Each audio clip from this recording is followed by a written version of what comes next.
विनंती करतो की त्यांनी आपलं व्याख्यान या निमित्तानं त्या ठिकाणी सुरू करावं. फळाफुलांचा माळा पाहिजे, आनंदाचा सोहळा पाहिजे. गावात मंदिर नसलं तरी चालेल, पण एक सुंदर अशी शाळा पाहिजे. अशा तुमच्या सुंदर अशा उत्कटगाव प्रशालेच्या सर्व गुरुजनांना वंदन करून तुम्हा विद्यार्थी बालमित्रांना ज्ञानेश्वर मिटगुलेचा मनापासून मनपूर्वक नमस्कार.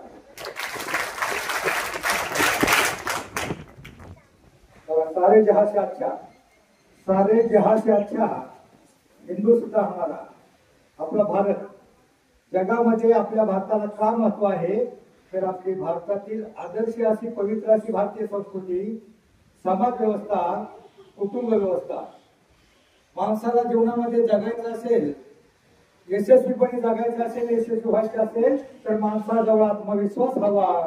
तो आत्मविश्वास मिळवण्यासाठी थोडा तरी संतांचा आणि शिवरायांचा इतिहास ज्ञात हवा. जगावं कसं यावर छत्रपती शिवरायांनी शिकवलं, मरावं कसं हे शंभूराजांनी शिकवलं, आणि वागावं कसं हे संत समाज सुधारकांनी शिकवलं. आता मला सांगा, आपल्याला कुठं शंभूराजासारखं मरायचंय का? आपल्याला फक्त मोठं व्हायचंय ना. माणूस जीवनामध्ये दोनच प्रकारे मोठा होऊ शकतो. किती प्रकारे? कोणाला मोठं व्हायचे हात वर करा बरं. मागच्या मोठ्याला व्हायचं का नाही? ठीक आहे, सगळ्यांना मोठं व्हायचंय, हात खाली करा. मानव जीवनामध्ये दोनच प्रकारे मोठा होऊ शकतो. एक तर शिकून, दुसरं सवरून. सवरून म्हणजे सवरून. सकारात्मक अर्थाचे जेवढे शब्द, सत्य, सदाचार, संयम, सुविचार प्रत्येक संतांच्या विचारामध्ये माणसाचं जीवन बदलण्याचं सामर्थ्य असतं. एक चांगला विचार घेऊन जगण्याचा, वागण्याचा प्रयत्न केला तर तुमच्यातला प्रत्येक जण जीवनामध्ये मोठा होऊ शकतो. हा विश्वास देण्यासाठी संत निळवरा दिंडीतर्फे मी तुमच्या समोर हजर आहे. तुमच्यातला प्रत्येक जण मोठा होऊ शकतो. बऱ्याच वेळा मुलांना वाटतं, याला मारावा. मला सांग रे, मी एका शाळेमध्ये पूर्ण रामायण सांगितलं. रामाचा जन्म, सीता स्वयंवर, लंका दहन, रामाचा वध, विभीषणाचा अभिषेक, रामाला कुणी मारलं, कसं मारलं, कोणतं अस्त्र वापरलं, सगळं सांगितलं. पण एका पोराचं लक्ष नव्हतं की त्याला मारत होतं. त्याला विचारलं, हे बाळा, रावणाला कुणी मारलं रे? तुम्ही नाही मारलं, मी याला मारलं. आता रावण तुला कसा सापडणार? तुझं शाळेत लक्ष नसतं, तू इथं छेडाछेडी करतोय. रावण कुठं तुला सापडणार आहे? सापडणार आहे. आपल्या आतमध्ये रावण आहे ना, तो रावण मारायचा आहे. माणसाच्या जीवनामध्ये प्रत्येक जण मोठा होऊ शकतो. तुमच्यामध्ये असं न्यूनगंड असतं, अरे आम्ही खेडेगावचे, आम्ही लहान शाळेमध्ये शिकतो, मी गुटखा, मी लोकडा, मी काळा, मी मुंगळा. मी कसा मोठा होणार? तुम्हाला शंका आहे ना, पण मी तुम्हाला विश्वास देण्यासाठी आलोय. तुमच्यातला प्रत्येक जण मोठा होणार. फक्त तुमच्या आतमध्ये विश्वास निर्माण करा. माणसाला जीवनामध्ये यशस्वी होण्यासाठी माणसाजवळ आत्मविश्वास हवा. तुम्ही पाखरं पाहिली का नाही? पाखरांचा थवा उडत येतो, एखाद्या लहानच्या झाडावर बसतो, त्या झाडाच्या फांद्या वागतात. पाहणाऱ्याला वाटतं, अरे पाखरं पडतील किंवा काय, फांद्या मोडतील किंवा काय. परंतु मुलांनो, त्या पक्ष्यांना फांदी तुटण्याची भीती नसते.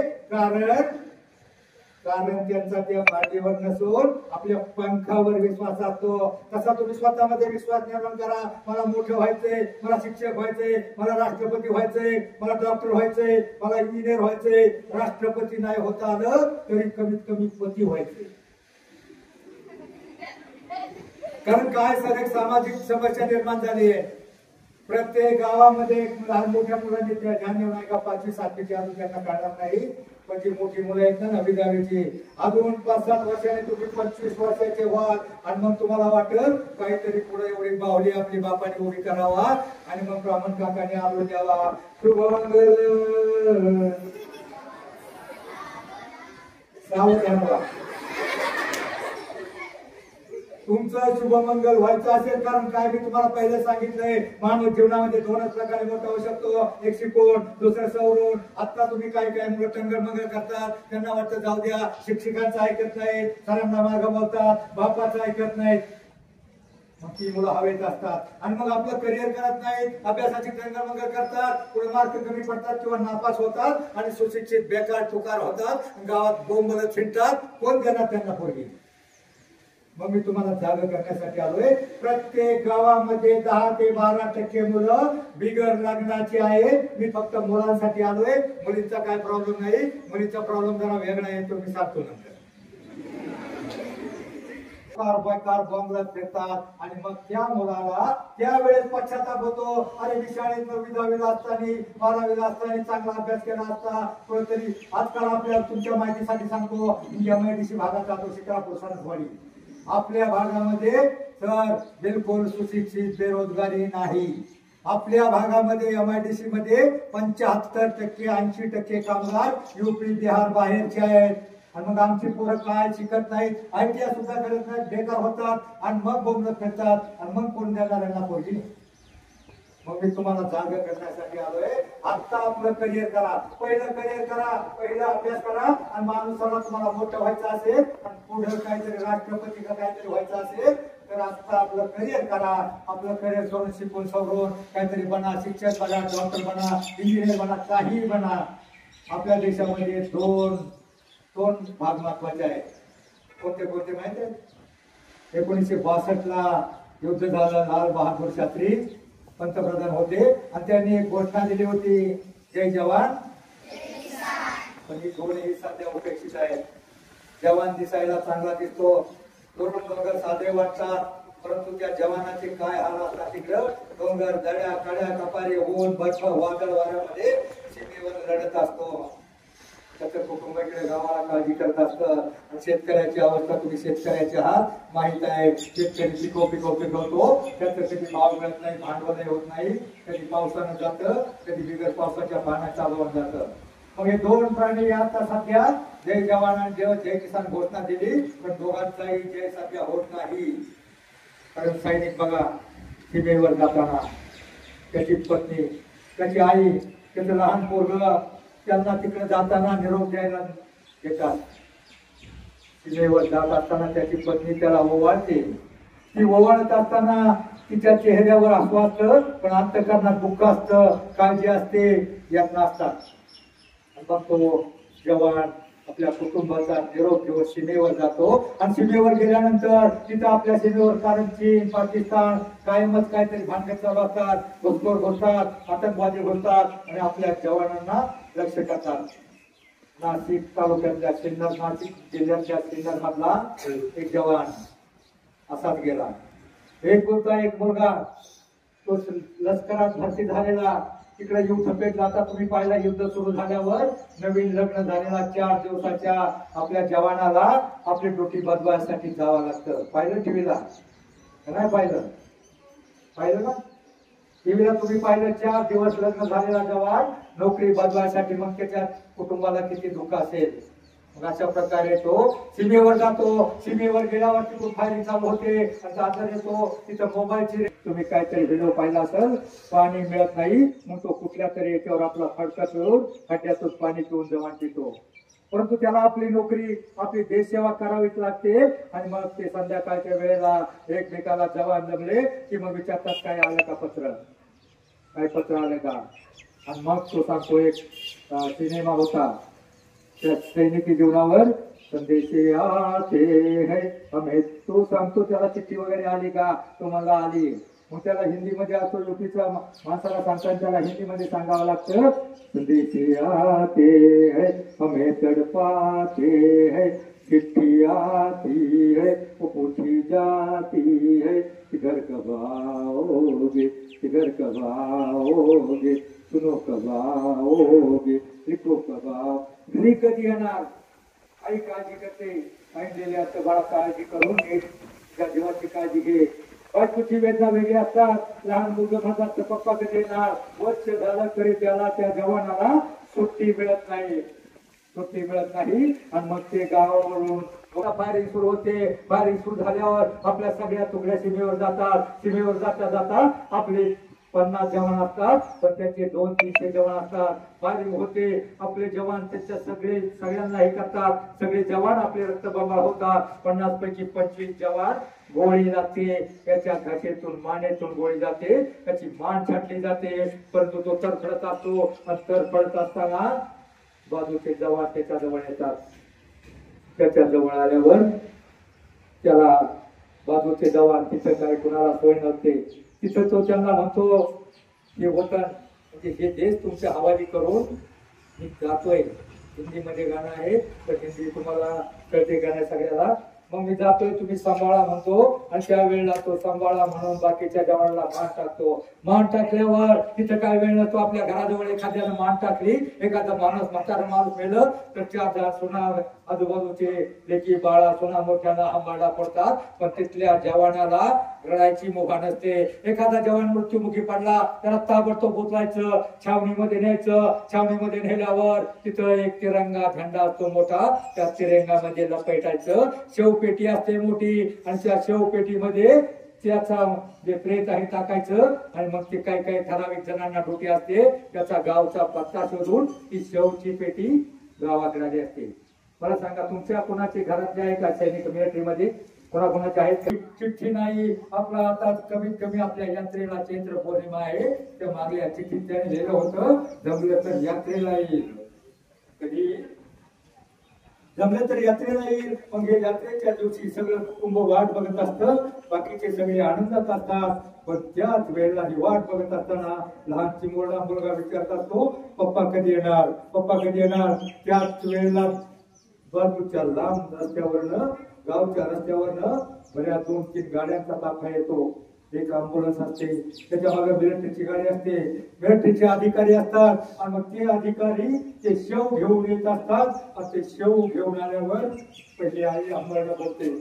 त्यांना वाटलं होतं का आपला मुलगा सणाला येईल, पण त्याचा प्रेत आलेला असतं. बायकोला अंबाडा पडला असतो, आईला अंबाडा पडला असतो, त्याला अंग्या चिमुलक्याला काही कळत नसतं. त्या आईला विचारतात, मम्मी काय झालं, पप्पा का झोपलेत, पप्पा का झोपलेत, तुम्ही का रडता. मग अशा प्रकारे आपला जवान रडल्यावर आपल्या कुटुंबाची काय वाताहत होते. सैनिकी स्मारामध्ये त्याच्या प्रेताला दफन केलं जातं, अग्नी दिला जातो, सलामी दिली जाते, आणि मग त्यावेळेला राष्ट्रगीत वाजवलं जातं. बघा, राष्ट्रगीत वाजवलं जातं. 8 वर्षाचा शिरीष कुमार, नाव ऐकलं का शिरीष कुमार? शिरीष कुमार 8 वर्षाचा, नंदुरबारचा शिरीष कुमार. आपण पारतंत्र्यात होतो त्यावेळेला नंदुरबार मध्ये प्रभात फेरी निघाली, आणि प्रभात फेरी निघाल्यावर त्याला वंदे मातरम, भारत माता की जय घोषणा दिली. तसे वंदे मातरम म्हटला तसा इंग्रज अधिकाऱ्यांनी त्या 7 यात्रेच्या मुलावर गोळ्या घातल्या. वाचले का नाही शिरीष कुमार नाव? नाही वाचलं तर शिरीष कुमार नाही इतिहासात नाही. चापेकर बंधू, चापेकर बंधू आहे ना, चापेकर बंधू 17 वर्षे, 19 वर्षे, 21 वर्षाचे 3 भाऊ एका इंग्रज अधिकाऱ्याला रँक म्हणून त्याने गोळ्या घातल्या, आणि मग त्यांना तिघांनाही पकडलं, आणि 21 वर्षाच्या आतल्या 3 जवानांना फाशी दिलं गेलं. गावांमध्ये आपली लाखो माणसं मारली गेली, आणि 13 वर्षाच्या भगतसिंगानं ते पाहिलं, त्याचं पित्त खवळलं, आणि मग त्यानं स्वातंत्र्य संग्रामात उडी घेतली, स्वातंत्र्य संग्रामात उडी घेतली, आणि वयाच्या 23व्या वर्षापर्यंत त्यानं इंग्रजांना पळवून गेलं. भगतसिंग, राजगुरू, सुखदेव तिघांनाही स्वातंत्र्य संग्रामात पकडलं गेलं, आणि त्यांना इंग्रज सरकारनं फाशीची शिक्षा सुनावली. ज्या दिवशी त्यांना फाशी देण्यात येणार होतं त्या दिवशी त्याची आई, त्याचा भाऊ समोर बघायला आले. भगतसिंग जाळीच्या आतमध्ये उभा होता, त्यानं पाहिलं त्याची आई भाऊ आले. त्याचा भाऊ करतार सिंग तो रडायला लागला, त्याचा भाऊ रडायला लागला. त्यावेळेला भगतसिंग म्हणला, भैया रोना मत, अगर तुम रोगे तो मेरा बलिदान व्यर्थ हो जाएगा. भगतसिंगाचा भाऊ रडत होता, पण त्याच वेळेला भगतसिंगाची आई सुद्धा बाजूला उभी होती. तिच्या डोळ्यामध्ये आसू नव्हती, ती रडत नव्हती. ती भक्कट भगत होत्या मुलाकडं. त्यावेळेला आमच्यासारखे एका पत्रकाराने विचारलं, साहेब तुमचा मुलगा थोड्या वेळानं फासावर जातोय, आणि मग त्याचा भाऊ रडतोय, तुम्ही जन्मदात्री आई असताना तुम्हाला काही दुःख वाटत नाही, तुम्हाला काही दुःख वाटत नाही. त्यावेळेला भगतसिंगाची आई म्हणाले, नाही बिल्कुल नहीं, अगर ये मेरा दूसरा लड़का करतार सिंह ये भी देश के लिए कुर्बान हो जाएगा तो भी मुझे गर्व होगा, फख्र होगा. माझा दुसरा मुलगा समजा देशासाठी कामी आला तरी मला गर्व वाटेल, अशी भगतसिंगाची आई म्हणाली. आता मला सांगा मुलांनो, आपल्या देशामध्ये अनेक संकट येतात, दुष्काळ पडतो, महापूर येतो, अनेक संकट, कोरोनासारखे रोगराई येते, त्यातलं एकही संकट येणार नाही. यातलं एकही संकट येणार ताड बसा, मागचे जरा ताड बसा. कारण मागच्यांना सांगतो मी, तुमची बॅटरी येत्या 1 तासामध्ये इतकी फुल चार्जिंग करून देणार आहे. कमीत कमी तुमची लग्न होईपर्यंत उतरणार नाही. हे बॅटरी चार्जिंग करायला सांगितलं. त्यामुळे जर ताट बसला, 2 तास बसणार नाही, त्याची बॅटरी रोज राहील आणि त्याचं लगीन होणार नाही. जाऊ दे, आपल्यासाठी सांगितलं. तर मी काय सांगत होतो आता, कोणाचं लक्ष आहे का? काय सांगत होतो सांगली पाहिजे. भगतसिंग राजगुरु त्याची आई म्हणती, मेरा दूसरा लड़का करतार सिंह एक देश के लिए कुर्बान हो जाएगा तो मुझे गर्व होगा. मला सांगा, देशात अनेक संकट येतात, महापूर येतात, कोरोना येतो किंवा अनेक रोगराई येते, त्यातलं एकही संकट येणार नाही असं आपल्या गावात कुणी कुडमुड्यात ज्योतिषी आपला देवलशी असतो माहिती आहे तुम्हाला. देवीला काहीतरी कवळ लावतो, लिंबू मिरची लावतो आणि मग अंगामध्ये अंगात घेतो, मागे जातो, पुढे येतो आणि मग तो जरा बाजूला सारखा माझ्या अंगात आले बर का, आपण लोक बाजूला करतात आणि मग तो प्रश्न विचारतो. तो एखादा देवळशी असा जर म्हटला, आपल्या देशावर एकही संकट येणार नाही, फक्त आपल्या उक्कडगाव शाळेमधला एक विद्यार्थी, एक मुलगी किंवा मुलगा त्याच्या देवीला बळी द्यायचा आहे. तुमची कोणाची आई तयार होईल का? घरी विचारून या का? आपलं उद्या द्यायचं आहे. कोणाची आई तयार होईल का? आपल्या देशावर एकही संकट येणार नाही, फक्त एक बालक त्याच्या देवी पुढे बळी द्यायचंय. तुमची आई वडील तयार होणार नाही. आपल्या देशात प्रत्येकाला वाटतं आपल्या देशामध्ये शिवाजी जन्मावा, संभाजी जन्मावा, पण ते दुसऱ्याच्या घरात, दुसऱ्या तालुक्यातला. तुमच्या आई वडील तयार नाही होणार. तुमच्या आई वडिलांची एवढी मोठी स्वप्न नाही, तुमच्या आई वडिलांची फार लहान स्वप्न आहेत. तुमच्या आई वडिलांची फार लहान स्वप्न आहेत, ते तुम्हाला पुढे बळी देणार नाही. तुम्हाला खर्चलं तरी त्यांच्या अंगावर काटा येईल. तुम्हाला जरी ओरखडलं, तुम्ही पडला, त्यांच्या छातीमध्ये धस्त होईल. तुमच्या आई वडिलांची तुमचं फार माया आहे. फक्त त्यांना एवढंच वाटतं का आमची बाळं शाळेत जातील, अभ्यास करतील, होमवर्क करतील, गृहपाठ करतील, शिकतील, शिकून सवरून मोठी होतील, साहेब होतील आणि आमच्या म्हातारपणाची काठी बनतील. एवढी छोटी स्वप्न आहे तुमच्या आई वडिलांची. तुम्हाला पुढे बळी द्यायचं नाही, पुढे भगतसिंगासारखं फाशी द्यायचं नाही, तुम्हाला पुढे बाजी प्रभू सारखी खेळ अडवायची नाही, शिवा काशी सारखं दुसऱ्यासाठी बळी द्यायचं नाही. तुम्हाला फक्त एकच काम करायचंय. काय काम करायचंय? काय तिथे पुढे नसेल काय काम करायचंय? तुम्हाला फक्त शिकवून सवरून मोठं व्हायचंय.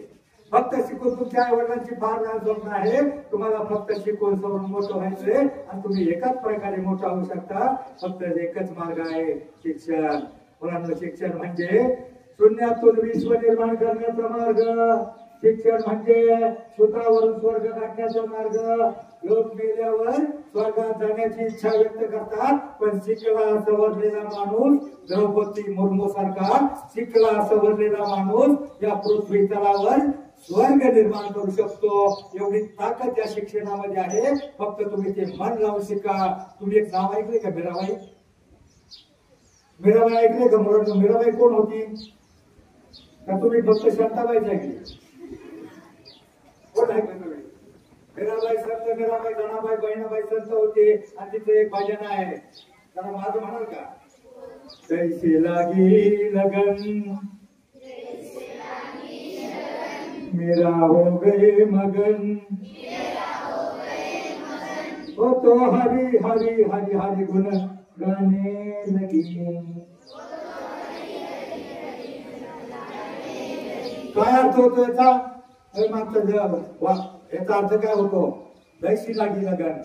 जैसी लागी लगन म्हणजे मीराबाईला श्रीकृष्णाच्या भक्तीची एवढी लगन म्हणजे आवड, गोडी निर्माण झाली होती आणि मीरा भोगई मगन म्हणजे मीराबाई श्रीकृष्णाच्या भक्तीमध्ये एवढी लीन तल्लीन मग्न झाली होती. तसं जर तुम्ही अभ्यासामध्ये मग्न झाला ना, तशी जर तुम्हाला अभ्यासाची गोडी लागली ना, तर जगातली कोणतीही शक्ती तुम्हाला मोठं होण्यापासून रोखू शकणार नाही. असं होणार आहे का?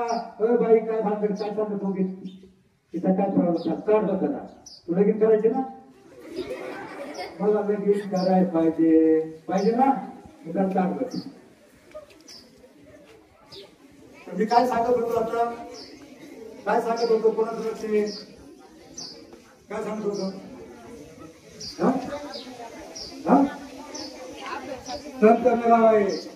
संत मीराबाईला त्याची लागी लगन म्हणजे तुला अभ्यासाची एवढी आवड गोडी निर्माण झाली होती, तशी गोडी जर तुम्हाला अभ्यासाची निर्माण झाली आणि ती तिच्या श्रीकृष्णाच्या भक्तीमध्ये एवढी लीन मग्न झाली होती, तसं जर तुम्ही अभ्यासामध्ये मग्न झाला तर जगातली कोणतीही शक्ती अगदी चीन पाकिस्तान सुद्धा तुम्हाला मोठं होण्यापासून रोखू शकणार नाही. असं होणार आहे का?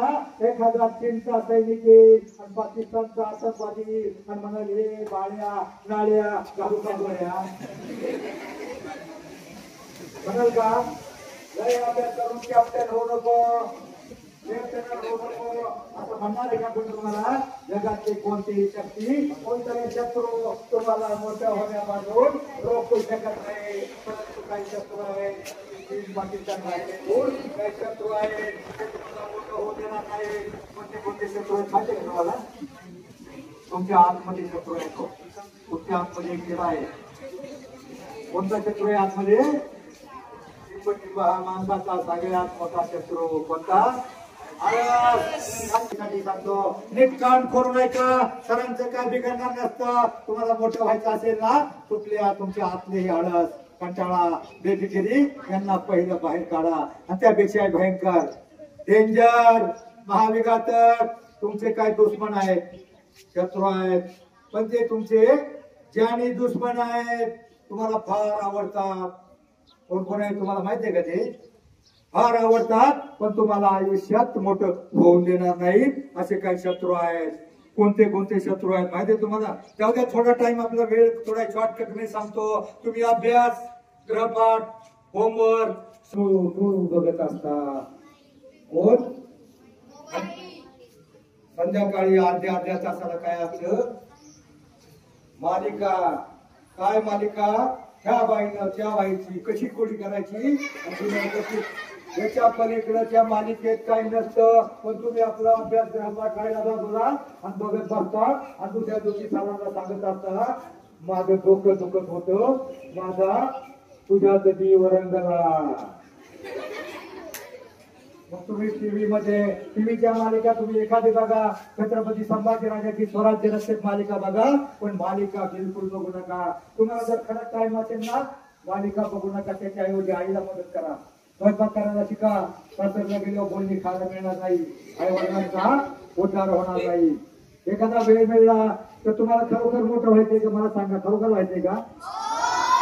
तुम्हाला फक्त 1 तास आणि 1 मिनिटात आठवड्यातलं एकच सोपं काम सांगतो. मला सांगा, तुमच्या गावामध्ये तुम्ही शाळेमध्ये येताना देवाच्या पाया पडून कोण कोण येता? 10% खऱ्यात करा, काही अडचण नाही.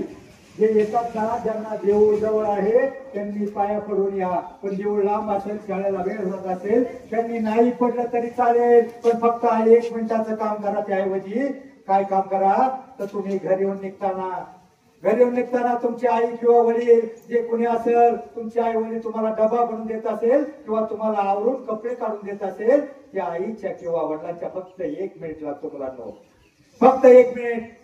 आई वडील किंवा आई जे असेल ना, दोघं असेल तर दोघांच्या पाया पडा, आई वडील असेल तर आईच्या पाया पडा.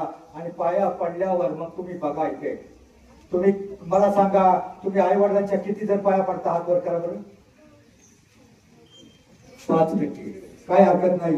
जे 5% पडतात त्यांना धन्यवाद, आणि जे नाही पडत ना त्यांना डबल धन्यवाद. पण त्यांनी काय करायचं? उद्यापासून तुम्हाला खरोखर मोठं व्हायचंय ना, मोठं खरोखर मोठं व्हायचं असेल तर तुम्हाला थोडं शॉर्ट मध्ये 1 मिनिटाचं काम आहे. घरून निघताना आई किंवा वडील असेल की आपल्या हातामध्ये टिफिनचा डबा, कपडे, रुमाल काहीतरी देईल आणि त्या वेळेला देताना फक्त 1 मिनिट लागतो. असं खालं वाका आणि तिच्या पायावर हात करा, नमस्कार करा. आई वडील असले, आई असले तर तुमची आई वडील म्हणतील, अरे आमची सोनी किती शानी झाली, आमचा मोन्या किती गुणाचा आहे, माझ्या रोज पाया पडतोय. मग तुमचे आई वडील म्हणतील, आमची पोरं किती शाण्यासारखे वागतात. आणि मग तुम्हाला त्याचा इफेक्ट दिसेल बघा, तुम्हाला फरक दिसेल. आणि मग तुमचे आई वडील म्हणतील, ही आमची पोर. तुम्हाला मी 168 पैकी फक्त 1 तास ते काम करा. करणार का? 168 तास मोठं व्हायचं ना खरोखर. 168 तास म्हणजे 168 तास म्हणजे काय? एका दिवसाचे किती तास? 24. मग एका आठवड्याचे किती? एका आठवड्याचे किती? 24चा पाडा पाठ नाही का? कॅल्क्युलेटर मध्ये गेलं डोक्यात. 24 एका आठवड्याचे 7 दिवसाचे बरोबर. तुम्ही आधीच सांगितलं 168 तासापैकी तुम्ही 1 तास, जो तास तुम्ही टीव्ही मध्ये घालवताय, मोबाईल मध्ये घालवताय, तो तास तुम्ही रविवारच्या सुट्टीतला फक्त 1 तास तुमची आई वडील भाऊ कोणीतरी एक जण घरात असेल आणि घरात कोणीच नसेल तर फक्त 1 तास तुम्ही आठवड्यातल्या रविवारच्या सुट्टीचा मोबाईल टीव्ही मधला 1 तास तुमच्या गावामध्ये हरिपाठ होतो. ज्याच्याकडे होतोय ना जवळपास 1 किलोमीटर पर्यंत फक्त 1 तास त्यांनी हरिपाठाला लागला. हरिपाठामध्ये काय सांगितलंय? देवाची आजवारी उभा क्षणभर येते मुक्तीच्या दिशा. देवाच्या दारात क्षणभर जरी उभा राहिला हरिपाठामध्ये काय मिळणार नाही. आणि देव किती आहे? देवाची संख्या किती कोटी आहे? 33 कोटी. 33 उठून एकदम 33 पटकन नाव सांगते ती देवाची कोटी राहू दे. 33 कोटी म्हणजे मुलांनो 33 प्रकारची अशी काहीतरी संकल्पना असावी. परंतु आजही आपल्या देशामध्ये 146 कोटी लोकसंख्येपैकी 33 कोटी देव आहेत. पाहिले का तुम्ही? नाही पाहिले? पाहता तुम्ही, रोज पाहता. 33 कोटी जिवंत देव आहेत. माहितीये का तुम्हाला? कोणते? काय माहिती? जाऊ द्या, मी टाइम घेतला, टाइम थोडा आहे.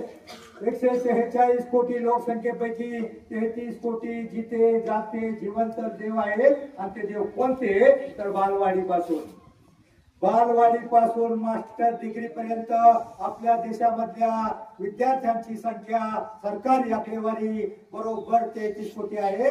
आणि 33 कोटी निष्पाप, निरपेक्ष, सात्विक, निर्भय वृत्तीचे जे निष्पापाचे तुम्ही विद्यार्थी आहात ना, तुम्हीच खरे देव आहात. आणि तुमच्यातलं देव पण टिकवण्यासाठी आमच्या संत देवळवाला दिंडीतर्फे हा छोटासा प्रयत्न.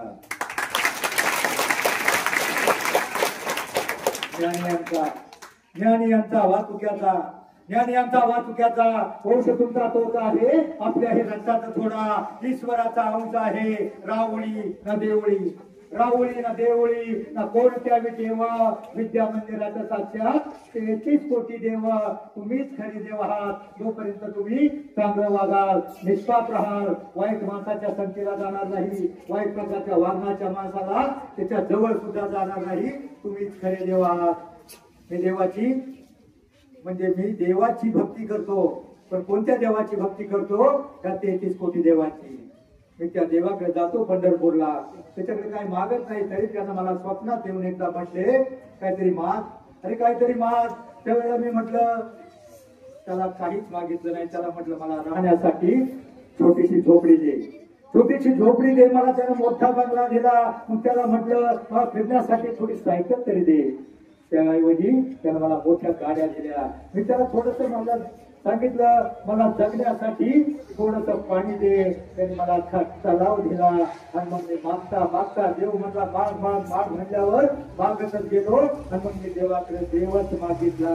म्हणलं मला देवच दे. त्यावेळेला तो देव मला म्हटला जा महाराष्ट्रातल्या प्रत्येक खेड्यापाड्यातल्या शाळा कॉलेजामध्ये जा, तुला तिथे हजारो देव मिळतील. आणि म्हणून मी फिरतोय. तुम्हा सर्व देवांना माझा पुन्हा एकदा त्रिवार वंदन, नमस्कार. मग तुम्ही मुंगळ्यासारखे नाचा किंवा काला कव्वा काट खायगा.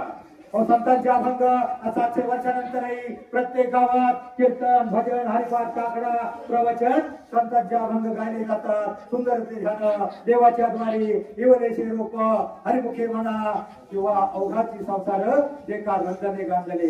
700 वर्षानंतरही हे ताजे तवाने वाटतात. डीजेचं ऑर्केस्ट्राचं गाणं एकच वर्ष येतं दुसऱ्या वर्षी गायब होतं. मला सांगा पोरांनो की 7 वर्षापूर्वीची शांताबाई तुम्हाला परत दिसली? दुसऱ्या वर्षी दिसली का? दुसऱ्या वर्षी यांचा आला बाबूराव. तो बाबूराव दिसला का परत? त्याच्यानंतर आला आवाज वाढवून डीजे तुझ्या दिसला का परत? सिनेमाचं ऑर्केस्ट्राचं डीजेचं गाणं एकच वर्ष येतं एकच वर्ष फेमस होतं ते परत दिसत नाही. आणि मग संतांचे अभंग 700 वर्षानंतरही आपल्याला तारून नेण्यासाठी आज प्रत्येक गावामध्ये ताजे तवाने वाटतात. म्हणून एक अभंग वर्षातून पाठ करा. वर्षातून एकच अभंग पाठ करा. दुसऱ्या वर्षी दुसरा अभंग पाठ करा. पहिला अवघाची संसार सुखाचा करीनं म्हणजे याचा अर्थ फार मोठा होतो. जगाचा संसार म्हटले संसार म्हणजे तुझ्या घरातला नाही पप्पा मम्मी बुट्टी नुटी नाही. जगाचा संसार म्हटले आणि आनंद भरीन तिने लोक म्हणजे स्वर्ग मृत्यू पाताळ सगळीकडे आनंद निर्माण करील. हरिपाठातल्या एक अभंगाचा अर्थ एवढा मोठा असतो. आणि दुसरा एक अभंग आहे. तुम्ही सावता महाराज नाव ऐकलंय का? तुम्हाला कंटाळा आलाय का? नाही ना? सावता महाराजांचा एक अभंग आहे बघा. कांदा मुळा भाजी माहितीये का? कांदा मुळा भाजी अवघी मिठाई माझी लसूण मिरची कोथंबिरी अवघा झाला माझा हरी मोठे नाडा विहीर दोरी अवघी व्यापिली पंढरी सावता म्हणे केला माळा विठ्ठल बाई गोळ लागला. सावता महाराजांचं गाव मारण पंढरपूर पासून 25 किलोमीटर. ते कधी पंढरपूरला काम धंदा सोडून गेले नाही. आपल्या शेतातच काम करता करता मोठ हाकता हाकता भाजी लावता लावता ते विठ्ठलाचं फक्त नामस्मरण करायचे भजन करायचे. कामामध्ये काम विठोबाचे नाव. त्यामुळे विठ्ठल स्वतः त्यांना शेतामध्ये भेटायला आला. मग सावता महाराजांना देव आपल्या कामामध्ये पाळला. मग मला सांगा सावता महाराजांचा देव कामामध्ये होता म्हणून विठ्ठल त्यांना भेटायला आला. मग तुमचा देव सध्या कशामध्ये आहे? कशामध्ये? डीजे मध्ये? कशात आहे? तुमचा देव सध्या अभ्यासामध्ये आहे. मित्रांनो विद्यार्थी गरिबाचं धन आहे श्रीमंतांचा अलंकार आहे. असं धन आहे जगाची कोणतीही शक्ती तुमच्यापासून हिरावून घेऊ शकणार नाही. आणि कोणतीही बहुमजली उत्तुंग इमारत उभारण्यासाठी पाया पक्का असावा लागतो. 10वी पर्यंत शिक्षण तुमच्या जीवनाचा पाया आहे. तो पक्का करण्यासाठी एकच काम करा. आता मला कल्पना आहे तुम्हाला कंटाळा आलाय. सत्ताच्या अभंगाच्या खाली डीजेच्या गाण्यापेक्षा चांगले असतात हे सांगण्यासाठी एक दोन फक्त माझ्या. तुम्ही जनाबाई नाव ऐकले का? जनाबाईचं एक बारूड आहे बघा. लहान लहान लहान मुले घेऊन खोड्या करी म्हणा मोहन. जाऊ दे तुम्हाला सावता तुम्हाला कसं पाहिजे? डीजेच्या चालू सावची उठती चाल पाहिजे बरोबर. छुन्नुक टाळ वाजवी पाटामधलं पाणी गाण पाखरा संग गातो विठ्ठला गाणी विठ्ठला माची शाळा भरली. विठ्ठल विठ्ठल जय हरी विठ्ठल टाळा वाजवा. विठ्ठल विठ्ठल जय हरी विठ्ठल. टाळ्या आहे ना जरा मोठ्याने वाजवा आणि मोठ्याने विठ्ठल म्हणा. त्या विठ्ठलाला ऐकू गेलं पाहिजे. याचं एक शास्त्रीय कारण आहे ते तुम्हाला नंतर सांगतो. जर तुम्ही मनापासून टाळ्या वाजवल्या विठ्ठल म्हणलं ना काय होतंय ते तुम्हाला शास्त्रीय कारण सांगतो. विठ्ठल विठ्ठल जय हरी विठ्ठल. विठ्ठल विठ्ठल जय हरी विठ्ठल. विठ्ठल विठ्ठल विठ्ठल विठ्ठल विठ्ठल विठ्ठल विठ्ठल विठ्ठल. आता ज्याने खरोखर जोरात टाळ्या वाजवल्या त्याच्या हाताला झिंझिणी आल्या नाही. हाताला झिंझिणी आल्यावर काय होतं माहितीये का? इथपर्यंत रक्तवाहिन्या आपल्या शरीरातल्या रक्तवाहिन्या प्रवाहित होतात. आणि विठ्ठल विठ्ठल विठ्ठल विठ्ठल हे जोराने म्हटलं ना आपल्या हृदयामध्ये रक्तवाहिन्या कंपित होत्या. रक्तवाहिन्या कंपित होऊन रक्त प्रवाहित होतं आणि मग विठ्ठल विठ्ठल म्हणून जर तुम्ही टाळ्या वाजवल्या फक्त दिवसातून 5 मिनिट ना, आयुष्यामध्ये मी तुम्हाला शास्त्रीय कारण सांगतो, आपल्या अख्ख्या रक्तवाहिन्या प्रवाहित होतात. बीपी, शुगर, रक्तदाब, मधुमेह, कोलेस्ट्रॉल, चरबी आणि अटॅक. अटॅक म्हणजे काय माहिती आहे तुम्हाला? आळस करून ज्याची चरबी वाटते ना आपल्यात, एक रक्तवाहिनी बंद होते, त्याला अटॅक घेऊन तो गेला, आपण म्हणतो अटॅक घेऊन गेला. मग म्हणून तुम्ही फक्त 5 मिनिटं मिळणार, दिवसातून 5 मिनिटं व्यायाम करा आणि 1 मिनिट आई वडिलांच्या पाया पडा. आणि आठवड्यातला 168 तासापैकी रविवारचा 1 तास जर तुम्ही हरिपाठाला घालवला ना, हरी नक्की तुमच्या पाठीशी राहील. त्याच्यानं हरिपाठ म्हणजे ज्याचे अभंग 2 अभंग पाठातील त्याचं जीवन कधीच भंग होणार नाही. आणि हरिपाठ ज्याचा पाठ होईल, 2 तास अभंग पाठ होतील, हरी त्याच्या पाठीशी असेल. त्याच्यानं वेळ झालेला आहे आणि मला सिग्नल मिळालेला आहे, वेळ झालेला आहे. कसा वेळ झाला ना सर? वेळ झाला ना?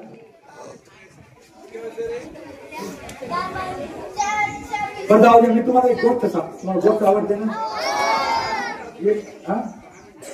मग एक गोष्ट सांगतो. एक 5वीचा मुलगा होता. 5वी पर्यंत, एक मिनिट, सगळे 5वीला कोणी हात वर का? 5वी आता एक 5वीचा मुलगा होता. सत्य घटना सांगतोय, खरं काम करू नाही का? 5वीचा मुलगा होता, हात खाली करा. करमाळ्या जवळच्या जेहूर मधला एक वडारी समाजाचा 5वीचा काळा पुक्त मुलगा 5वीला पहिल्या दिवशी आईनं बळेज शाळेत पाठवला. तो जात नव्हता, त्या शाळेतला लई कंटाळा होता, काहीच येत नव्हतं. तो शाळेत जात नव्हता, परंतु आईनं बळेज शाळेत पाठवलं. पहिल्या दिवशी गेला. त्या शाळेमध्ये गेल्या वर्षाचे ड्रेस उरले होते. शिक्षकांनी मागासवर्गीय समाजाच्या मुलांना मागचे उरलेले ड्रेस दिले. तो मुलगा मोठ्या आनंदात आला. खुशीत मागल्या बाजूला ड्रेस घातला आणि शेवटला जो माग आहे ना पोरगा, मागच्या बाजूला बसला. आता मागच्या बाजूला कोणती पोरं असतात त्याला शाळेत लक्ष द्यायचं नाही, काहीतरी चुगल्या करायच्या, तो बसला. आणि त्याच्या शेजारी एक खोडकर पोरग होतं. ड्रेस घातला, आनंदात होता. त्याला वाटलं आता बरं आहे शाळेत. परंतु शेजारचं एक पोरग होतं, ते त्याच्याजवळ बोलतलं आणि 5वीला काय ते कालर शिक्का काय असतं ना, ते लई अवघड असतं. आता त्याला आधी धावस, त्याने पाडला पाऊस. लय अवघड म्हणल्यावर त्याच्या मनात चलबिलचल झाली आणि ते आधी शाळेत येत नव्हतं. अरे लय अवघड म्हटल्यावर त्या पोरानं त्याला असं घडवलं. अवघड म्हटल्यावर ते पोरं मागच्या माग धूम टाकाट मागच्या मागे बाजूने पळालं. पळत पळत पळत धापाटाकी त्याची आई 4 किलोमीटर, वडारी समाजाची त्याची आई 4 किलोमीटर जंगलामध्ये खडी पळत होती. कडी फोडत होती. धापा टाकेचं पोरग गेलं. आई पुढे उभं राहिलं. आई म्हणली का रे बाळ्या, शाळा सुटली का काय? काय रे बाळा, शाळा सुटली का काय? बाळा म्हटला नाही आई, शाळा नाही सुटली, पण पाठी फुटली. नाही जायचं आई शाळेत, लय अवघड आहे म्हणतात. मी जात नव्हतो ना, तुला म्हटलं ना मी जात नाही शाळेत, तू बळच पाठवलं, मला नाही जायचं शाळेत. आई अति म्हणली आई.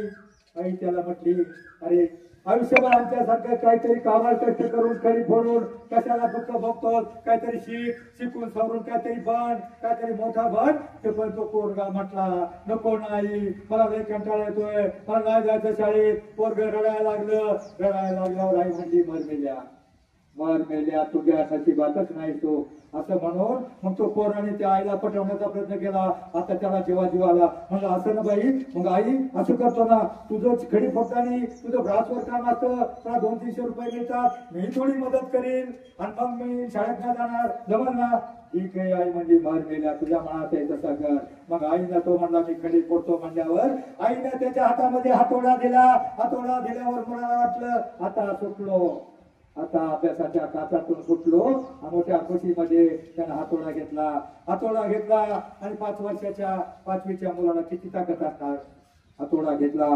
15-20 मिनिटांमध्ये पोरग घामाघूम झालं. नाही म्हणलं आई पाणी. आईनं अर्धी बाटली पाणी स्वतः पिली होती. अर्धी बाटली त्याला दिली. पोरग घटा अर्ध्या बाटली उठलेलं पाणी पेलं. थोडासा हवा काढला. हातोडा हातामध्ये घेतला आणि परत ठोके मारायला लागला. थोडासा हवा काढल्यावर ठोके मारायला लागला. 10-15 मिनिटांमध्ये परत घामाघूम झाला. कशाला कोरड पडली, डोळे पांढरे करायला लागला. आईला म्हणलं आई पाणी. आई म्हटली अरे आता कुठं पाणी देऊ? अर्धी बाटली तुला दिली, तू पेला. इथं 4 किलोमीटर पुढे जंगलमध्ये पुढे विहीर नाही, घर नाही, आता पुढून पाणी देऊ. पण परंतु पोरगाची जीभ आडवी पडली. पोरग पाणी डोळे पांढरे करत पाणी करायला लागलं. पाणी करणार पोरग धाडकर खाली कोसळलं, पोरग धाडकर खाली कोसळलं. तसं आई खाली बसली, आईला हंबाडा फोडला. पोरग मरत किंवा काय, कसली मी अभागी आई, या पोराला मी पाणी देऊ शकत नाही. आईनं पोराला मांडीवर घेतलं, पोरग पाणी पाणी करत होतं, पाणी पाणी करून पोरग रडत होतं. आणि आई पोरग मरत किंवा काय, आईनं हंबाडा फोडला होता. आई मोठ्यानं रडायला लागली. एकुलते एक पोरग मरत किंवा काय, आईचे अश्रू डोळ्यातले रडताना 5-10 अश्रू पाणी पाणी करणाऱ्या मांडीवरल्या त्या पोराच्या तोंडामध्ये पडले. मला सांगा, अश्रूनं पुढे ताण भागणार आहे? अश्रूनं कुठं ताण भागणार आहे? त्याला थोडासा ओलावा आला आणि मग त्यानं रडणं थांबवलं. थोडे डोळे उघडले, तेवढ्यामध्ये तालुक्याचा व्हिडिओ आणि कॉन्ट्रॅक्टर त्याची जीप कर्कन ब्रेक मारली, जवळ आली आणि तसा तो व्हिडिओ खाली उतरला आणि त्या आईवर पडला. खेळले तुला काय अक्कल? एवढ्या मोठ्या लठ्याला मांडीवर घेऊन बसलीस. तुला सांगितलं होतं ना, आज खडी फोडून झाली पाहिजे. आज जर तुझी खडी फोडून झाली नाही ना, तुला महिन्याचा पगार देणार नाही. आई रडत होती. तरी त्या व्हिडिओला काही सोय सुटत नव्हतं आणि तो ओरडणारा व्हिडिओचं ओरडणं ऐकलं. आई उठली, गपकन उठली. तसं मांडीवरला पोरग दगडावर पडलं, त्याचं डोकं फुटलं, डोक्यातून रक्त यायला लागलं. पोरग आधीच रडत होतं, त्यानं मोठ्यानं भोकाड पसरलं. पोरग मरतं किंवा काय, आईने हंबाडा फोडला. पण त्या व्हिडिओला काही सुटत नव्हतं. तो व्हिडिओ त्या पोरला म्हणला, का रे? रडणाऱ्या पोरला म्हणला, का रे गाढवा, मूर्खा, नालायक, बेशरम. हिंदी, मराठी, इंग्लिश मध्ये जेवढ्या शिव्या होत्या तेवढ्या त्या पोरला गाढवा. तुला काय अक्कल? शाळेचे कपडे घालून आमच्या कामाचा खोडबा करायला आला, तुला काही अक्कल? अशा 17 शिव्या त्याला दिल्या. आणि त्या आईला परत सांगितलं, तर काम झालं नाही, तुला पगार मिळणार नाही. जाता परत त्या पोराला व्हिडिओ फेकटला. शाळेचे कपडे घालून तुला काही अक्कल? गाढवा, मूर्खा, नालायक, बेशरम. 17 शिव्या देऊन तो व्हिडिओ पाठमोरा झाला. त्यावेळेस आईनं हंबरडा फोडलेला होता. पोरग रडत होतं. पोराच्या आधी डोक्याला लागलं होतं, आधीच पाणी पाणी करत होतं, त्याच्या डोक्याला लागलं. पोरग रडत होतं, आई रडत होती. दोघे एकमेकांना बघून हंबरडा फोडत होते. आणि हंबरडा फोडता शेवटी दमून ते पोरग थकलं आणि आपल्या रडणाऱ्या आईच्या केविलवाण्या चेहऱ्याकडे त्यानं पाहिलं. आणि तो आईचा रडणारा केविलवाणा चेहरा पाहून त्याच्या मनात जागृती झाली, मनात बदल झाला. आणि तो आईला रडायचा थांबला. आईला मला थांब आई, रडू नको थांब म्हणून त्यानं बाजूला पडलेली एक कपची, एक टोकदार दगड उचलला आणि बाजूला पडलेल्या मोठ्या दगडावर एकच वाक्य केलं, मी साहेब होणार. त्यानं मला 17 शिव्या दिल्या, तुला एवढं रडवलं, त्याच्यापेक्षा मोठा साहेब होणार म्हणून त्या पोरानं ती कपची फेकाटून दिली आणि 90च्या स्पीडनं जे पळालं शाळेत येऊन बसलं. त्याला शाळेची शिकायचं नव्हतं, पण त्याच्या मनामध्ये जिद्द निर्माण झाली, ईर्ष्या निर्माण झाली, महत्वाकांक्षा निर्माण झाली, प्रेरणा निर्माण झाली. आणि मग तो मन लावून शिकायला लागला. जशी लागी लगन, त्याला शाळेची गोडी निर्माण झाली. तो शिक्षक सांगत तसं ऐकायला लागला. त्याला ट म्हणता ठ येत नव्हतं, तरी तो मुलगा 5वीला पास झाला, 6वीला 40%, 7वीला 50%, 10वीला 60%, 12वीला 70%.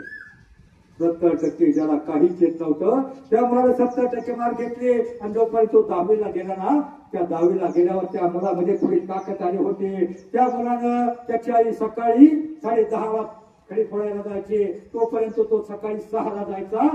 6 ते 10 4 तास खडी फोडायचा.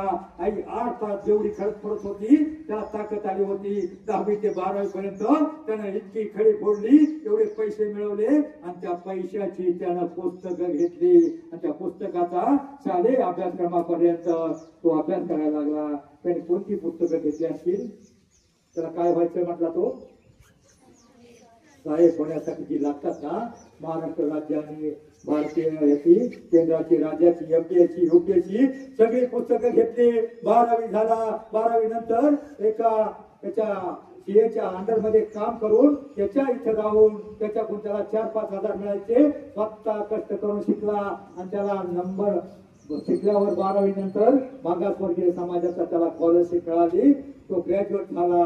BA झाला. BA झाल्याच्या नंतर त्यानं प्रत्येक वर्षी FY, TY, SY तिन्ही वर्षी तो 7 तास 6 तास रेग्युलर अभ्यास केला. शाळेचा अभ्यास 2 तास आणि 5 तास MPSC UPSCचा अभ्यास केला. आणि BA झाल्यावर मुलांनो पहिल्याच प्रयत्नामध्ये त्या मुलांना परीक्षा दिली. दोन्ही परीक्षेमध्ये पास झाला आणि महाराष्ट्रामध्ये पहिल्या नंबरला आलेला जेऊरच्या करमाळा तालुक्यातल्या जेऊर मधला वडाळ्याचा मुलगा बालाजी मंजुळे त्याचं नाव. कलेक्टर झाला. त्याला शाळा शिकायची नव्हती, काहीच यायचं नव्हतं, कलेक्टर झाला. आता मला सांगा तो कलेक्टर का झाला? त्याच्यामध्ये जिद्द निर्माण झाली. आणि कलेक्टर झाल्यावर त्याची पहिली पोस्टिंग सोलापूरला झाली. तो करमाळ्याचा जो व्हिडिओ होता त्याचं प्रमोशन होऊन तो सोलापूरला CEO उपकार्यकारी अभियंता म्हणून कलेक्टरच्या अंडर मध्ये तिथं सोलापूरला गेला. ज्या दिवशी नवीन कलेक्टर येणार याची पोस्टिंग झाली, नवीन कलेक्टर कोणता येणार म्हटल्यावर त्या दिवशी सगळे अधिकारी 7-8 अधिकारी अप टू डेट चांगला ड्रेस घालून स्वागतासाठी उभे होते. त्यांनी पाहिलं गेट मधून एक काळा कुट्ट जवान, एक काळा कुट्ट सफारी घातलेला, जर्किन घातलेला एक जवान जवळानं एंट्री करत होता.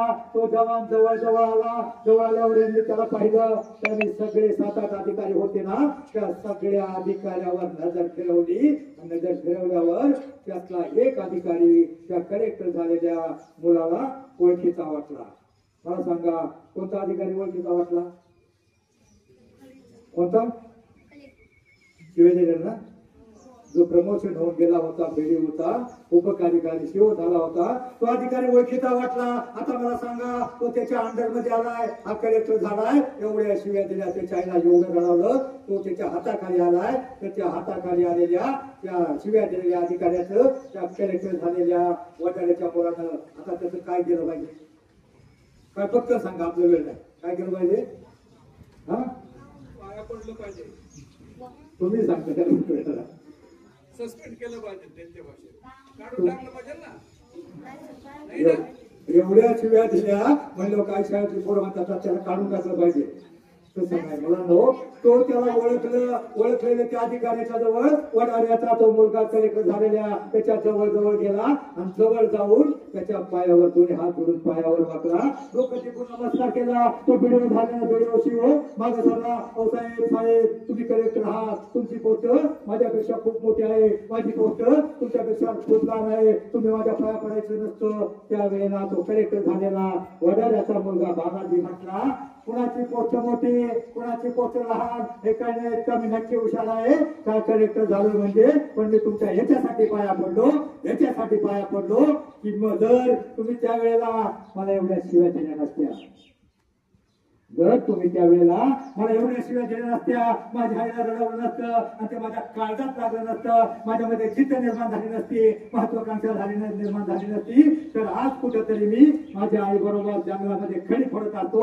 मी फक्त तुमच्यामुळे कलेक्टर झालोय. तुम्ही मला शिव्या दिल्या, माझ्यामध्ये जिद्द निर्माण झाली म्हणून मी कलेक्टर झालोय. आता तुम्हाला सगळ्यांना कलेक्टर व्हायचं वाटत असेल, पण मी तुम्हाला फुकटमध्ये शिव्या देणार नाही.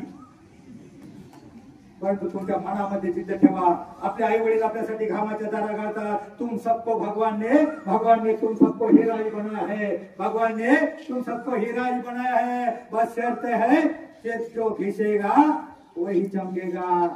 काटटाकीचे खाव सोपल्याशिवाय देव पण येत नाही. तुमच्यातला प्रत्येक जण देव बनव. तुमच्यातला प्रत्येक जण राष्ट्रपती पर्यंत जावं. राष्ट्रपती नाही, कमीत कमी सगळेजण पती बनव. ही शुभेच्छा देतो आणि थांबतो. जय हिंद, जय महाराष्ट्र.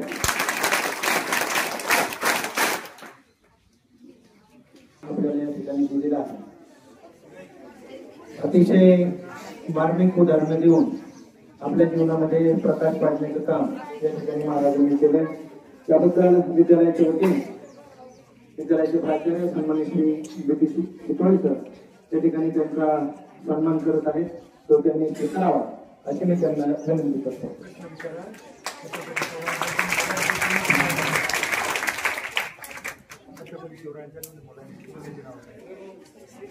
मुले आपला मुलगा कुटुंब चारी नाव सुनांची आणि मुलांची चारी नाव कोणाला पाठेल?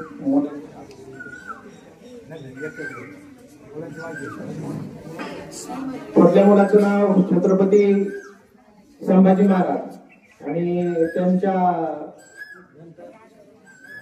राजांच्या पत्नीचं नाव महाराणी येसुबाई आणि राजाराम महाराजांच्या पत्नीचं नाव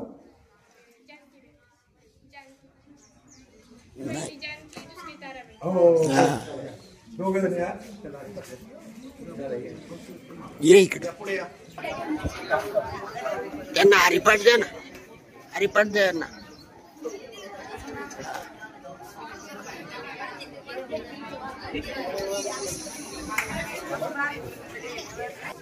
वर्गात अगोदर पाठवतो सर्वांनी.